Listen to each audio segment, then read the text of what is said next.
ночная птица. Он уже пробрался в дом, тем, кому не спится.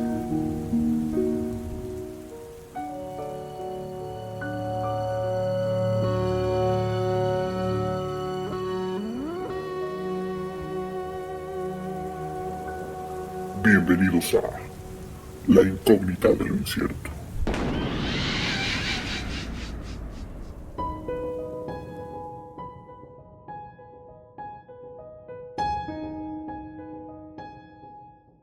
¿Qué tal, queridos incógnitos? Bienvenidos a un programa más de La incógnita de lo incierto.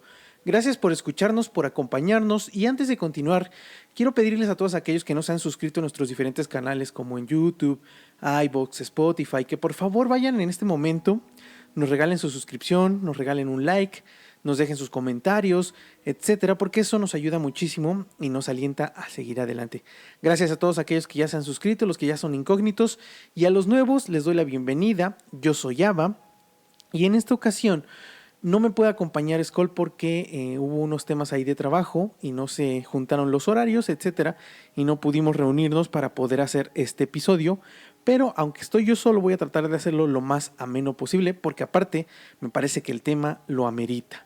Y volvemos a los casos de asesinos seriales. Esto fue una propuesta de los queridos incógnitos. De hecho, ya habíamos elegido hablar de este individuo, de este personaje, pero no nos habíamos adentrado en la historia, no habíamos investigado y por eso no habíamos hablado de él, pero en esta ocasión lo quisimos hacer y se los traemos.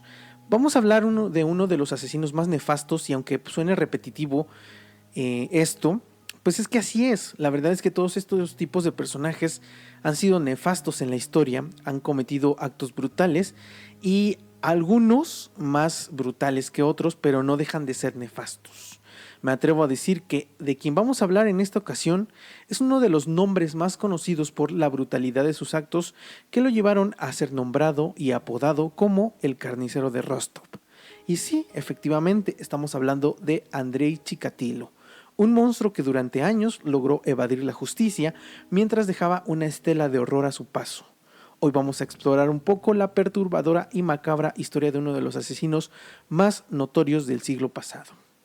Primero, y para entrar en tema y dar contexto, vamos a echarle un vistazo general a la infancia de Andrei, que a grandes rasgos pues solamente hay poca información, pero sí algunos datos que resultan interesantes para los actos que cometió ya de adulto.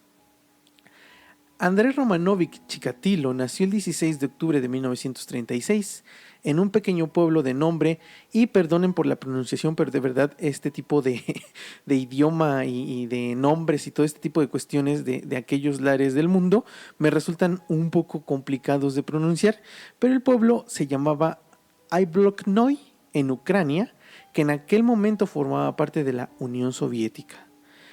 Andrei fue criado en una época de gran incertidumbre política y social. Chikatilo sufrió las secuelas de la Segunda Guerra Mundial y vivió en condiciones muy difíciles durante su infancia. Se dice que Andrei nació con signos de hidrocefalia, que es una condición en la que se acumula líquido cefalorraquídeo en el cerebro. Y una de las secuelas que se presentan con esta condición es el daño neurológico, lo que nos podría aclarar un poco lo que sucedió después en la vida de Chikatilo, aunque no puede ser la causa general, pero puede ser una de las causas. Su padre, Roman Chikatilo, fue comandante de un destacamento partidista durante la Gran Guerra Patria y fue capturado por los nazis cuando Chikatilo era muy pequeño, era niño. Su madre, Ania, que era extremadamente religiosa, siempre le decía que era un niño débil e inútil, lo que afectó profundamente su autoestima. Pues cómo no, que tu madre te diga este tipo de cuestiones afecta. Fuentes indican que su madre lo golpeaba muy a menudo, y una de las principales razones era porque Andrei sufría de enuresis nocturna, o sea, incontinencia urinaria, o sea que se orinaba por las noches cuando estaba dormido en la cama. Todo lo anterior obviamente afectó aún más la autoestima de Chikatilo, ya que además de los golpes que le propinaba su madre, era objeto de burla de los niños de su círculo social e incluso de su propia madre, y esto duró hasta que cumplió los 12 años. La incontinencia urinaria puede deberse a factores psicológicos también, como el miedo o incluso por abusos tanto físicos como sexuales como se han presentado en algunos otros casos. Entonces esto es un poco importante mencionar, que si su madre lo golpeaba, y estamos hablando de que en el contexto histórico y de la época en la que vivió, sufrió de muchas cosas, puede ser que esa fuera la causa del por qué se orinaba por las noches en su cama. Por si esto fuera poco, Chikatilo también pasó hambre durante su niñez, lo que, según palabras de él, lo marcó para siempre. En 1943, su madre dio a luz a su hermana de nombre Tatiana.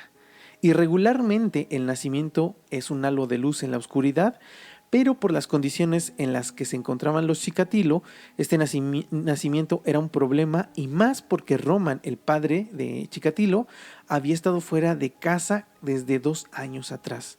Entonces, ¿cómo es que nació esta niña?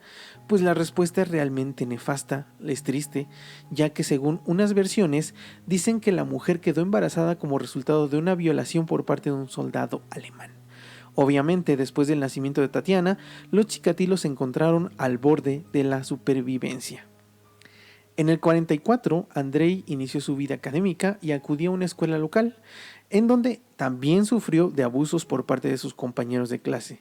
Chikatilo era un niño muy distraído y muy tímido, olvidaba sus cuadernos y sus tintas, y por esta razón los maestros lo regañaban. O sea, no bastaba con que lo regañaban en su casa, que lo golpeaban, sus amigos lo buleaban, abusaban de él, sino que los mismos maestros lo regañaban y lo reprendían porque se le olvidaban sus cuadernos y sus tintas. Andrei, aparte de todo, era miope, por lo cual usaba unas gafas muy grandes, y debido a esto era víctima de burlas y de varios apodos. Por lo mismo, Andrei decidía no usar sus gafas, pero esto no le permitía llevar una vida plena. Pues imagínense, si no puedes ver, pues obviamente no puedes llevar una vida normal ni plena si no usas las herramientas que necesitas. Pero también entiendo las burlas y el por qué dejaba de usar sus gafas. Además de todas las burlas y de todo lo que le hacían, los niños lo golpeaban casi a diario, en especial una niña.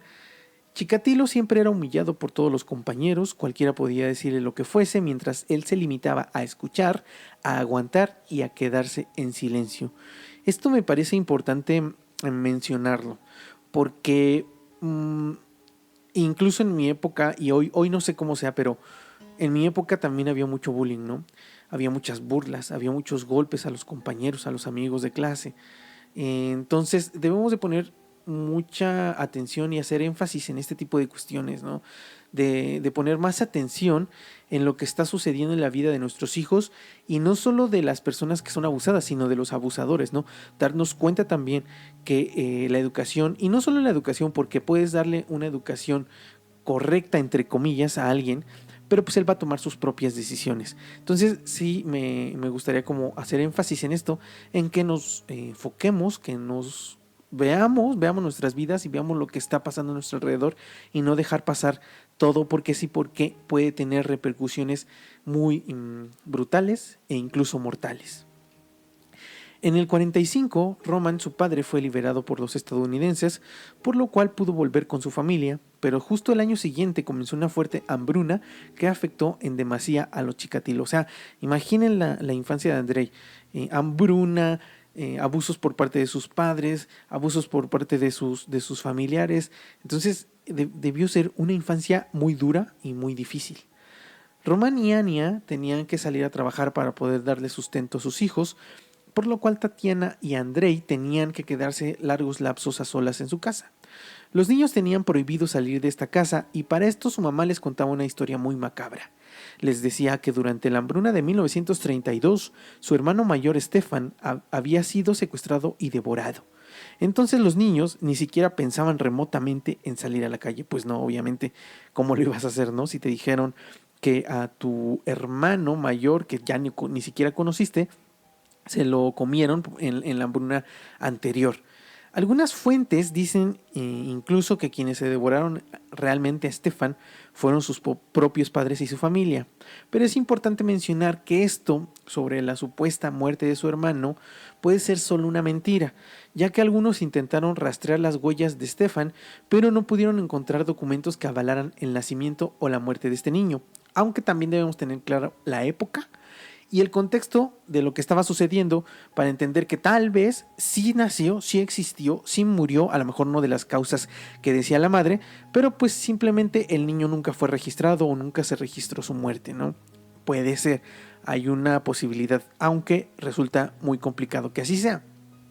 Yo más bien creo que todo se trataba de una mentira para que los niños no salieran de casa, y aunque esto no me parece el mejor método, es efectivo, pero muy cruel.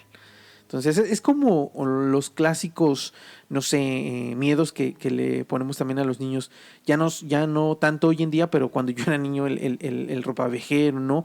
El hombre del costal, todo este tipo de cosas que eran como historias que se les contaba a los niños para que no hicieran travesuras, para que no salieran de su casa, etcétera. Me parece que esto era lo que estaban haciendo, buscando el bienestar de los niños, pero no me parece que fuera la mejor solución contarles una historia como esa. Hay otra historia que, aunque según el periodista ruso Alexander Masalov cree que solo es un mito, resulta muy perturbadora, pues se dice que en una ocasión durante la Gran Guerra Patria, los invasores llegaron a fusilar a varios habitantes de la aldea donde vivía Andrei. Los niños locales, entre ellos Andrei, sintieron curiosidad por lo que estaba sucediendo y acudieron a donde estaban los invasores. Estos invasores abrieron fuego en contra de los aldeanos, los mataron y al ver que había testigos, los invasores dispararon hacia los niños quienes salieron huyendo a toda prisa. Chikatilo, que corría con todas sus fuerzas, se tropezó y se rompió la cabeza hasta sangrar. Debido a esto, los alemanes encontraron a Andrei inconsciente y al creer que estaba muerto lo arrojaron a un hoyo en donde estaban los demás cuerpos sin vida. Cuando Andrei despertó era de noche y vio con horror que estaba junto a una pila de cadáveres. Quiso salir huyendo y gritar, pero sintió terror de que los invasores estuvieran allá afuera, por lo cual Andrei se quedó toda la noche junto a los cadáveres y por la mañana regresó a su casa. No puedo imaginarme yo el trauma que debió ser para él si esto fue cierto, de primero ver que asesinan a alguien, segundo ver que te quieren asesinar, caerte, quedar inconsciente, tercero despertar al lado de una pila de cadáveres debe de ser impresionante y aparte tener que esperar hasta que sea la mañana para poder irte de ahí. No lo puedo imaginar, ni siquiera me cabe en la cabeza. Si fue cierto, pues todo esto fue un cúmulo de emociones y de cosas que le sucedieron a Andrei que posiblemente lo afectaron en demasía y lo llevaron a cometer los crímenes que cometió cuando fue adulto. Existen fuentes que aseguran también que Chikatilo era abusado durante su infancia y su adolescencia, aunque tampoco hay documentos ni nada que realmente afirmen estas historias. Otra ocasión, estando en la escuela, la niña que lo molestaba a diario se acercó a él como casi siempre y comenzó a insultarlo gritándole y aventándolo de los hombros. A Andrei, que siempre estaba en silencio, que siempre se quedaba con la vista hacia abajo, comenzó a sentir cómo le comenzaba a hervir la sangre. Parecía que la olla de presión estaba a punto de reventar y cómo no. En ese instante, y en un ataque de furia, Andrei tomó de los hombros a la niña y la azotó contra la pared. Su espalda y cabeza chocaron contra la pared. La niña estaba sorprendida y comenzó a sentir un miedo intenso, pues Chikatilo estaba agarrándola de los hombros con una fuerza brutal y la estaba lastimando demasiado. En ese instante, Chikatilo pudo ver la mirada de horror en los ojos de esta niña y todo cambió a partir de este momento, ya que al ver esta mirada, Chikatilo comenzó a excitarse y a tener una fuerte erección. Me parece que es un punto de inflexión en la vida de Andrei, pues primera, al fin reaccionó de los abusos que recibía y aparte experimentó una sensación que jamás había tenido. Durante la adolescencia comenzó a tener acciones bruscas en contra de sus compañeras, las aventaba, las maltrataba para apreciar la mirada de horror que le había gustado en la niña, las cuales le generaban un gran placer. A la edad de los 18 años consiguió tener una relación sentimental con una chica del pueblo. Todo parecía estar en orden hasta que intentaron tener relaciones sexuales, ya que Andrei no consiguió tener una erección. Esto afectó mucho a Chikatilo, pues pensaba que era impotente, pero sabía también que anteriormente ya había sentido excitación al maltratar a sus compañeras. Entonces, en una ocasión posterior, Chikatilo tomó a la fuerza a su novia y se convirtió en otra persona. Esto hizo que la chica sintiera mucho miedo e hizo que Chikatilo se excitara en demasía. Obviamente el acto no se consumó porque la chica salió huyendo y por esta razón terminaron la relación. Entendible. En 1954 Chikatilo intentó ingresar a la Facultad de Derecho de la Universidad de Moscú, pero no pudo entrar. Entonces ingresó a la Escuela Técnica de Comunicaciones de la ciudad. Al graduarse, trabajó en la construcción de líneas eléctricas y después comenzó a estudiar una ingeniería de transportes ferroviarios. Antes de terminar la carrera en 1957, fue reclutado en el ejército donde permaneció hasta 1960. Existe información, sin verificar también, que dice que Andrei fue agredido sexualmente por sus compañeros soldados. Entonces los abusos no pararon hasta que fue adolescente, aun a pesar de que él ya había experimentado otras cosas. Durante su juventud tuvo algunas parejas con quienes no podía tener relaciones sexuales placenteras y algunas de ellas se llegaban a burlar de él por su impotencia y no poder cumplir como hombre, algo que también marcó la vida de Chikatilo. En 1962, su hermana Tatiana le presentó a su amiga Feodosia Odnatseva, quien un año después se convirtió en su esposa. En ese mismo año ingresó a la Facultad de Filología de la Universidad Estatal de Rostov y en 1970 se graduó en Lengua y Literatura Rusa. Durante este periodo y aun a pesar de los problemas de impotencia de Chikatilo, su esposa pudo quedar embarazada de 2 niños, Lyudmila y Yuri. Aquí quiero mencionar algo importante de lo que leí y lo que encontré, pues resulta que a su esposa jamás la lastimó, no la maltrataba durante los actos sexuales. Es por eso que le costaba trabajo mantener una erección y no podía eyacular ni la podía embarazar. Aún así, pudo tener a 2 hijos. En 1970 se graduó como maestro en el Instituto Pedagógico Estatal de Rostov. Ese mismo año fue contratado como director del Internado 32 de Novochansky y posteriormente comenzó a dar clases de literatura en ese mismo lugar. Para este momento, Chikatilo sentía una creciente atracción por las menores de 12 años y se colaba en los dormitorios para verlas en ropa interior mientras se masturbaba con la mano dentro del bolsillo. Muy perturbador, la neta, empieza algo bastante fuerte. Al ser director del lugar, podía entrar y salir de los dormitorios sin que hubiera ningún problema. Se metía a estos dormitorios mientras las niñas estaban dormidas y se masturbaba enfrente de ellas. Incluso hubo ocasiones en las que ellas estaban despiertas.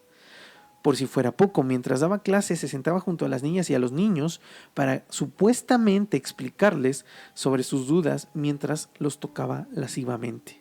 Qué fuerte, ¿no? Y qué feo que, imagínate siendo niño, sufras de este tipo de toqueteos, de este tipo de cuestiones y te tengas que quedar callado porque no puedes hacer absolutamente nada. Por la época estoy hablando, ¿no? Hoy en día puedo creer que es un poco diferente, pero aún así es muy complicado.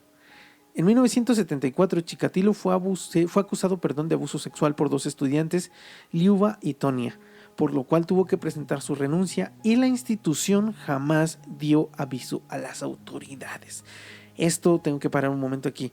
Resulta muy malo el hecho de que él abusa de estas estudiantes, se comprueba, lo acusan.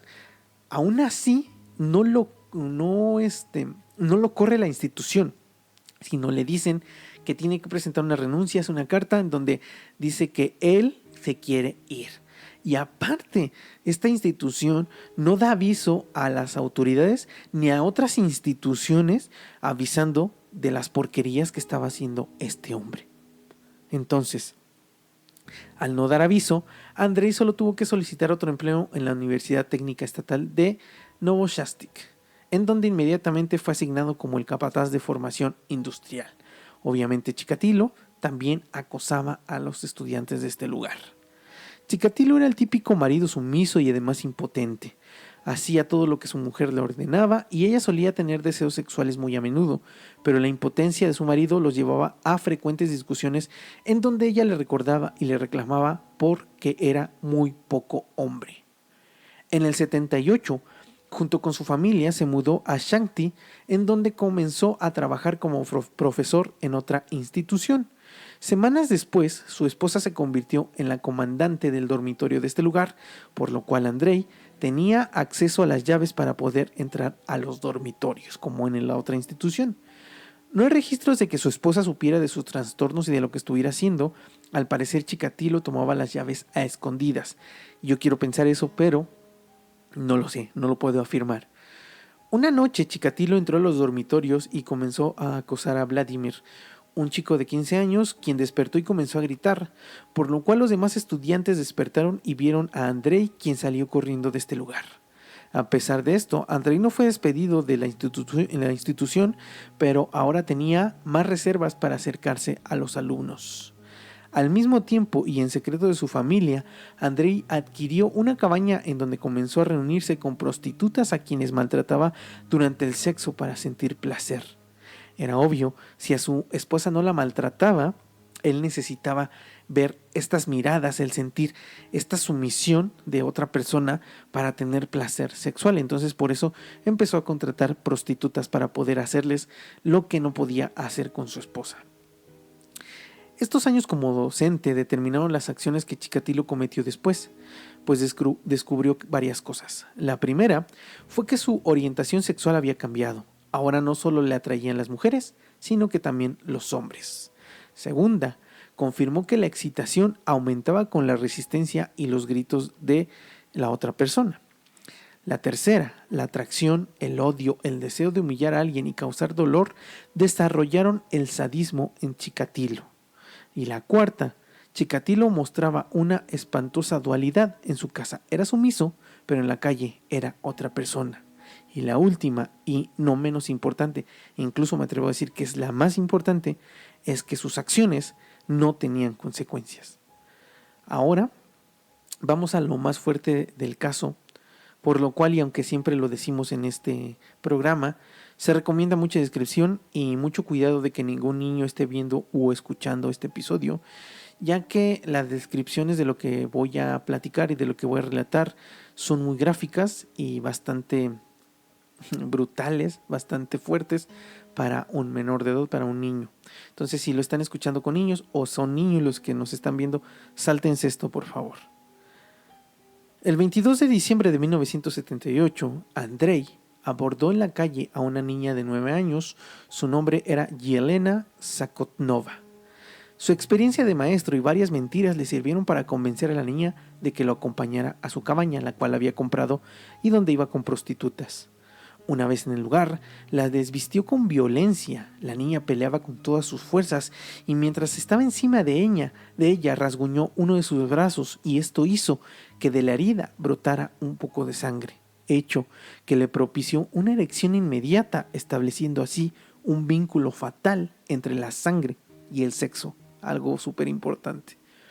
Entonces Chikatilo sacó un cuchillo y se lo clavó a la niña en el estómago en repetidas ocasiones. Con cada puñalada notaba que se acercaba más al orgasmo, por lo que no cesó de hacerlo hasta que eyaculó. Yelena, con su último aliento, intentó gritar, pero Andrei la tomó por el cuello hasta asfixiarla. Completamente excitado y fuera de sí, Chikatilo abusó sexualmente del cuerpo sin vida de Yelena con una brutalidad tremenda. El 24 de diciembre, 2 días después, fueron encontrados los restos de una niña de 9 años aproximadamente. El cuerpo estaba muy cerca del puente sobre el río Grushevska, un río que se encontraba muy cerca de la cabaña de Chikatilo. Las autoridades identificaron el cuerpo y correspondía a Yelena. Los exámenes mostraban que la niña había sido estrangulada, causándole la muerte por asfixia, y además de que su cuerpo mostraba graves lesiones en la vagina y en el recto, lo que llevaba a la conclusión de que había sido abusada sexualmente y con una brutalidad tremenda. El asesinato de un infante cometido con extrema crueldad, además de la violencia sexual, requería de una investigación inmediata y profunda, por lo cual la investigación y las autoridades le confiaron a uno de los detectives locales más experimentados. Se llevó a cabo un control minucioso de los residentes locales, durante el cual se obtuvo el testimonio de un testigo que vio a Chikatilo con Yelena platicando en la parada de autobús y del mismo se obtuvo un retrato hablado, el cual fue corroborado por el director del instituto en donde trabajaba Chikatilo, quien lo identificó al instante. O sea, era obvio, era un hecho, que la niña, que Yelena, había estado con Chikatilo en la parada de autobús.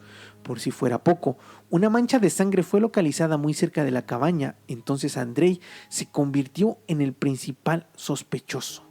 Pero como si fuera obra del destino, al mismo tiempo fue capturado Alexander Kravchenko, que anteriormente había sido condenado a 10 años de prisión por cometer la violación a un niño y el asesinato de otro. Por esta razón y por la presión mediática, Alexander se convirtió en el posible culpable del homicidio y Chikatilo simplemente fue olvidado por las autoridades. La esposa de Alexander aportó pruebas que le proporcionaron una coartada, por lo cual fue puesto en libertad el 27 de diciembre, pero un robo cometido por el mismo Alexander un par de días después lo puso nuevamente en la cárcel y ya adentro confesó el crimen de Yelena. Días después, su esposa declaró que había mentido en su primera declaración. Pero ¿cómo puede ser esto si yo les estoy contando que el homicida fue Chikatilo? Pues porque Alexander y su esposa fueron amedrentados para confesar el crimen. Y esto lo digo para que vean que no solo en México sucede este tipo de cuestiones, ¿no? Los amedrentaron. Yo creo que era tanto la presión mediática que tenían las autoridades de poder encontrar un culpable, que dijeron, este va a ser el culpable y no nos importa, vamos a hacer lo que sea para que él declare y diga que fue el culpable. Entonces así sucedió. Tuvieron que pasar 3 años para que Chikatilo cometiera su segundo homicidio. El 3 de septiembre de 1981 tomó por la fuerza a una mujer de mediana edad, a quien llevó a un bosque y una vez ahí perdió el control. Estranguló a esta mujer y eyaculó sobre el cadáver. Luego comenzó a lanzar aullidos mientras bailaba una danza de guerra alrededor de este cuerpo. En esos momentos supo que él volvería a matar otra vez. Y vaya que sí lo hizo. En los 2 años siguientes, Chikatilo asesinó a al menos 53 personas. Sus víctimas eran niños, niñas y chicas jóvenes. Entre ellos había muchos niños de la calle y retrasados mentales, pues estos se dejaban convencer con más facilidad y agradecían su ayuda y aceptaban todo lo que les ofrecía. Chikatilo pues no era tonto, buscaba presas entre comillas fáciles, ¿no? Gente que fuera más débil que él y que supiera que los podía pues controlar. Esto me resulta muy familiar con el caso de la bestia Garavito, que pues tenía como una similitud en que buscaba a sus víctimas como muy parecidas a Chikatilo. Andrei los elegía entre la multitud de las estaciones ferroviarias y en paradas de autobuses, y con algún pretexto se les acercaba y los convencía para que los siguiera a alguna zona boscosa, y una vez en estos lugares les infligía numerosas puñaladas entre 30 y 50. Casi todas las víctimas sufrían la mutilación de los ojos. Esto es importante. Pasó los primeros homicidios, los cometió y le dejó los ojos a sus víctimas. Pero a partir de cierto número comenzó a quitarles y a sacarle los ojos. Esto no se sabe con exactitud, pero en declaraciones posteriores de Chikatilo y todo, decía que él lo hacía porque no quería que las víctimas se quedaran con la imagen de Chikatilo. O sea, él tenía como esta idea de que aún después de la muerte, si le dejaba los ojos, las víctimas se iban a quedar con la imagen de Chikatilo, y no sé qué pensaba, no sé si pensaba que existía otro mundo en donde él iba a llegar en algún momento y por esta razón no iba a ser aceptado. No sé qué pensaba Chikatilo. La verdad es que ya estaba bastante mal de la cabeza y estaba haciendo y cometiendo acciones muy extrañas como esto de los ojos, pero comenzó a hacerlos a muchos o prácticamente a todos, comenzó a sacarle los ojos. A las adolescentes o chicas jóvenes les seccionaba los pechos o los pezones, ya fuera con sus afilados cuchillos o con los mismos dientes. El útero de algunas de sus víctimas era extirpado con tal precisión que todos los cirujanos de la provincia de Rostov pasaron a ser sospechosos. O sea, Chikatilo cortaba con tal precisión que la policía o las autoridades pensaban que tal vez el asesino de estas personas, de estas víctimas, era algún cirujano. Mientras abusaba sexualmente de sus víctimas, este se enfurecía tanto por llegar tan rápidamente al orgasmo que les machacaba la cara a golpes mientras los estaba violando. Imaginen nada más la brutalidad. En el caso de los niños, los atacaba nada más hallarse a solas con ellos en el bosque. Un golpe en la cabeza para aturdirlos, los ataba de manos y después de unos golpes de cuchillo poco profundos para establecer su dominio sobre ellos. Posteriormente los mutilaba a mordiscos, les cortaba los genitales o solamente extirpaba los testículos que guardaba a modo de trofeo. En algunas ocasiones realizaba estas amputaciones cuando la víctima se hallaba aún con vida, aunque no consciente. En ninguno de los casos se encontraron las partes del cuerpo seccionadas en las cercanías de la escena del crimen. Esto quiere decir que se llevaba todos estos trofeos. También practicaba actos de canibalismo y en sus declaraciones confesó que le gustaba tragarse las partes del cuerpo más blanditas. Es por eso que fue nombrado como el carnicero de Rostov. Los instrumentos que usaba son incluso hoy expuestos en un museo de Rostov. Pueden buscarlo en internet y ahí los van a encontrar. Como lo dije, se exponen en un museo. Las autoridades no ligaban todos los homicidios, creían que solo se trataban de casos aislados. Por dos razones principales. La primera era que las víctimas no compartían un perfil claro, lo que dificultaba aún más el trabajo de los investigadores. Y la segunda porque las distancias entre cada caso eran enormes. Cuando apareció el cadáver número 30 de Chikatilo, los periódicos empezaron a dar noticias del posible asesino en serie. Ya que la firma en todos estos asesinatos era la misma, los cuerpos no tenían ojos. El Instituto Serbsky de Moscú diseñó el perfil del posible asesino, un hombre normal, probablemente casado, con un trabajo regular, y por esperma hallado en los cuerpos de sus víctimas se supo que la sangre de esta persona, de este tipo, era del grupo AB. Esto era un gran avance, pues se podría reducir el número de sospechosos, aunque para estas alturas los archivos de la policía contenían datos de unos 25.500 sospechosos. Demasiado. El 14 de septiembre del 84, las autoridades detuvieron a Chikatilo en el mercado de Rostov, pues en líneas generales encajaba con la descripción del asesino, pero no pudieron demostrar nada. Chikatilo parecía ser un hombre respetable y tras hacerle el análisis de sangre resultó ser de grupo A. Entonces, por esta razón, fue puesto en libertad. Y aquí, nuevamente, como en otros casos, ¿no? Tienen la oportunidad de capturar al asesino y por X o Y razón simplemente se salen con la suya. Pareciera que tienen la suerte de su lado, no sé qué es lo que sucede, o de que simplemente las autoridades pues no hacen bien su chamba, pero aquí en este caso pues sí, lo detuvieron, lo interrogaron, le hicieron exámenes de sangre y no salieron concluyentes de que él fuera el asesino. Después de todo esto, los homicidios pararon obviamente, pero después, y meses después, continuaron. En octubre de 1990 volvió a asesinar a una niña en un bosque cercano a una estación del tren. Este crimen logró reunir a toda la fuerza policial local y a una fuerza antidisturbios de aproximadamente 100 hombres. Esto no detuvo a Chikatilo, quien solo 2 semanas después volvió a actuar y a cometer un nuevo asesinato en esta misma zona. Las autoridades estaban sorprendidas del acto realizado por el asesino desconocido, quien claramente los estaba retando, por lo cual 600 detectives se hicieron cargo de esta investigación. Se montaron guardias policiales en todo el bosque, recorrían a pie todo el territorio a todas horas, estaban alerta porque sabían que por ahí debía de estar el asesino. El 6 de noviembre del 90, uno de los detectives iba caminando y vio en el bosque a un hombre con traje y corbata. El hombre estaba lavándose las manos en una fuente. Cuando el sargento llegó con este hombre, vio que uno de sus dedos estaba vendado, lo cual se le hizo raro, y además de que una de sus mejillas tenía una mancha aparentemente de sangre.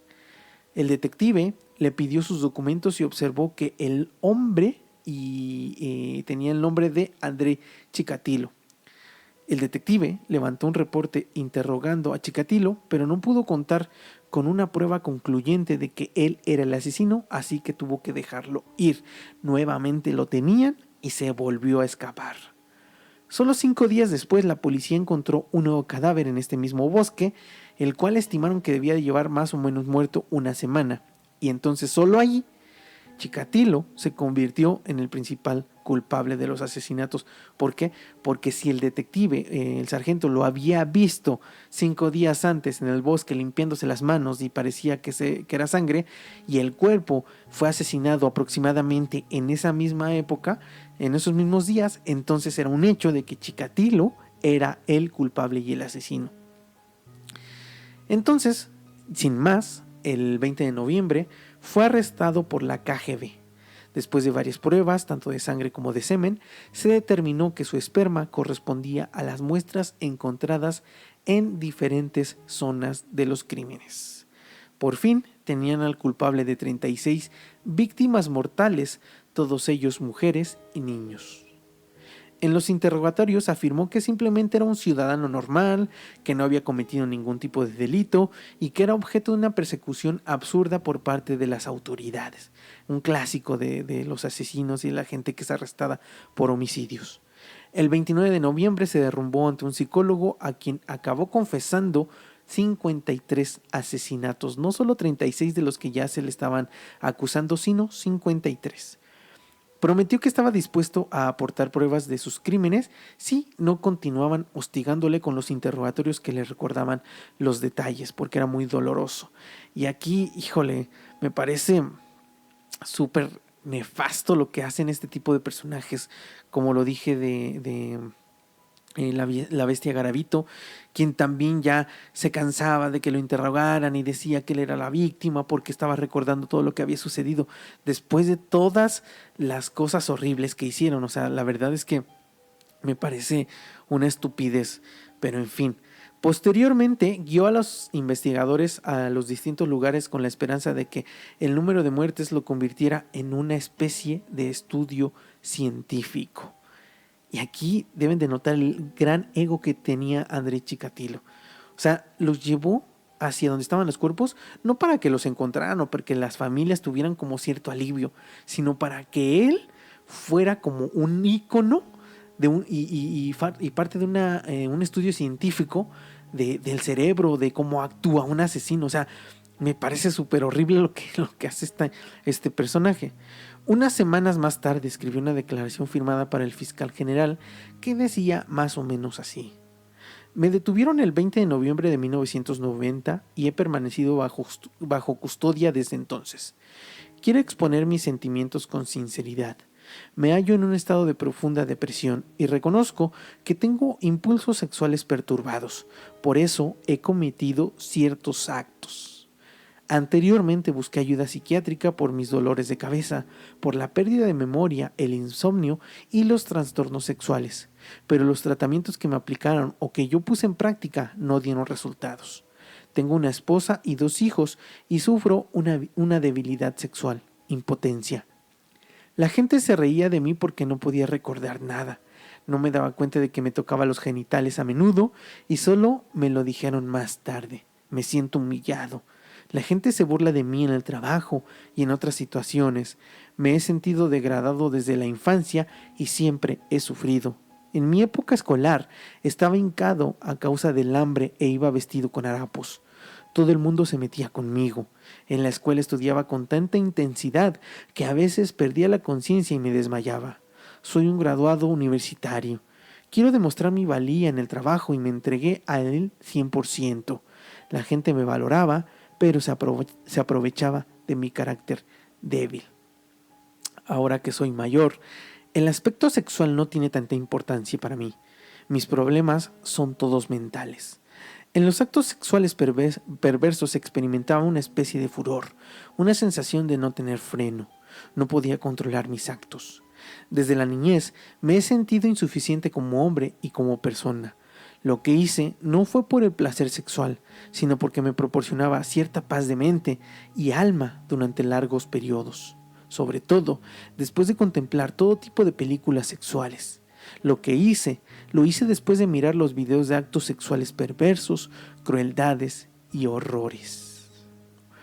Y antes de continuar, quiero decir un par de cosas sobre lo que escribió. Primera, dice: reconozco que tengo impulsos sexuales perturbados, por eso he cometido ciertos actos. O sea, no acepta lo que dice, los abusos, ¿no? Le pone otro nombre. Segundo, dice que él no se daba cuenta de que se tocaba sus genitales, que solo se daba cuenta porque alguien más tarde se lo decía. Eso me parece una tontería. Además de que como que quiere hacerse solo la víctima, decir que él sufrió tanto que por eso es que es así. Y ojo, no quiero decir que no tenga que ver, porque creo muy dentro de mí que todo lo que sucedió en su infancia se fue acumulando y fue por eso que llegó a este punto, pero eso no quiere decir que no tenga culpa ni que por estas razones tuviera que cometer los actos que cometió. La policía dedujo de esta declaración que el asesino trataba de buscarse una posible salida alegando una enfermedad mental, tal vez por cuestiones o porque se lo haya dicho su abogado. Pero los psiquiatras del instituto no lo veían como un sádico prudente que sufrió de algún trastorno mental. Entonces, en octubre de 1991, dieron a conocer sus conclusiones, diagnosticando que el asesino estaba legalmente cuerdo. El juicio de Andrei Chikatilo dio inicio en 1992, en abril específicamente. Andrei, con la cabeza rasurada, presenció su juicio desde un cubículo de metal. Esto se me hizo interesante y curioso. Yo dije, ¿por qué?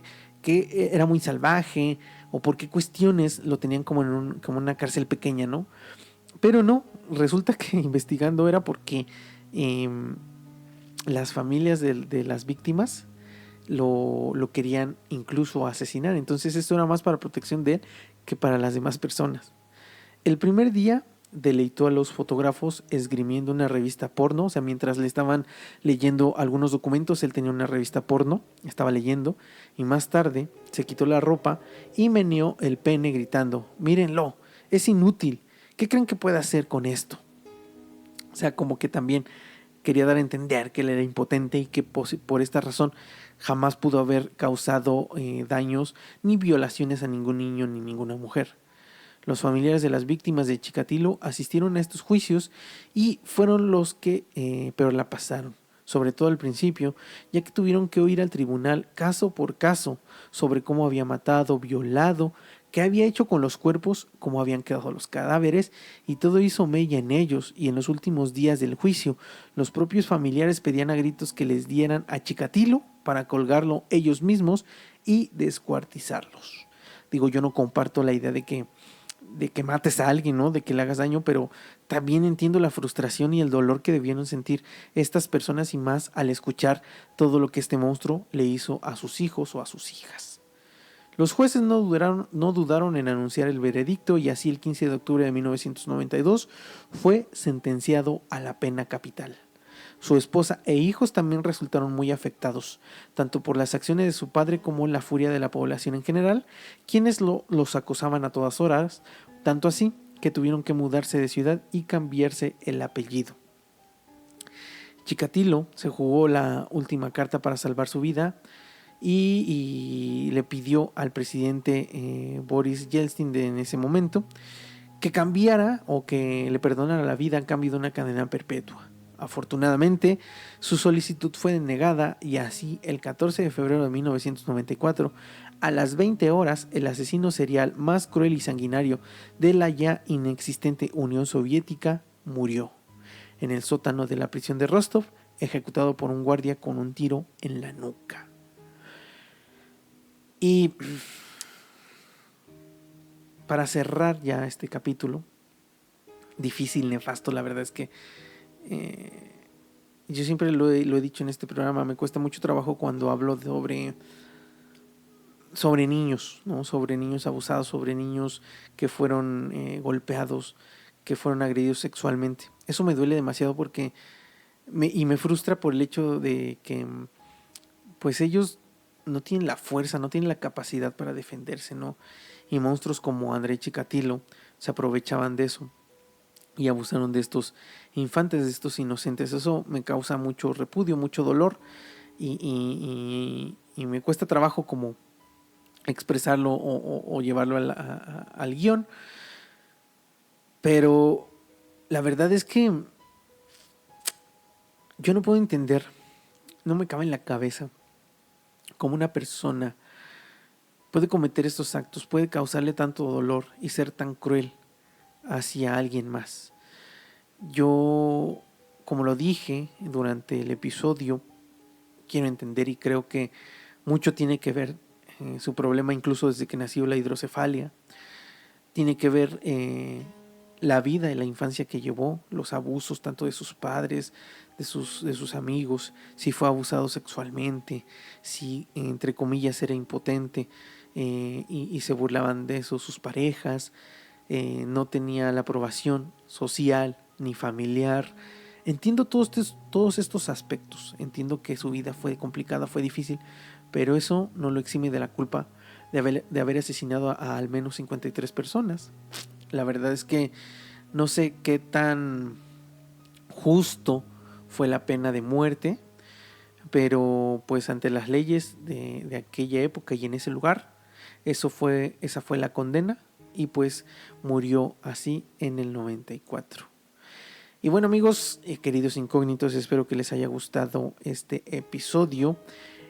Como lo dije, me tocó estar solo. La verdad es que es un poco más complicado llevar como un guión y hacerlo ameno y hacerlo que dure cierto tiempo, pero espero que lo hayan disfrutado, espero que les haya gustado, espero que la información que encontré y que reuní haya sido de su total agrado. Gracias si ya se suscribieron, si me hicieron caso, si no me han hecho caso, por favor, vayan a suscribirse porque eso nos ayuda muchísimo. Gracias a todos, le doy un gran abrazo a Skol que no pudo acompañarnos, pero que muy pronto y seguramente ya en episodios posteriores va a estar aquí. Otra cosa que quiero mencionar antes de cerrar el episodio es darle las gracias a Estrategia, la cadena de la empresa de medios digitales que nos ayuda a hacer este contenido, que nos presta el espacio, que nos presta equipo, que nos presta luces, que nos presta todo, muchas cosas. Muchísimas gracias a Estrategia por todo el apoyo. Y si ustedes necesitan también equipos, si necesitan espacios, si necesitan ayuda en sus redes sociales, a eso se dedica Estrategia. Y voy a dejar toda la información en la caja de la descripción. Por si alguno de ustedes necesita estos servicios, puedan contactarlos porque son de gran ayuda y muy eficientes. Gracias a Estrategia. Y bueno, pues eso es todo por esta ocasión. Yo soy Ava, me despido, no sin antes pedirles que por favor abran sus mentes y se abran a las posibilidades.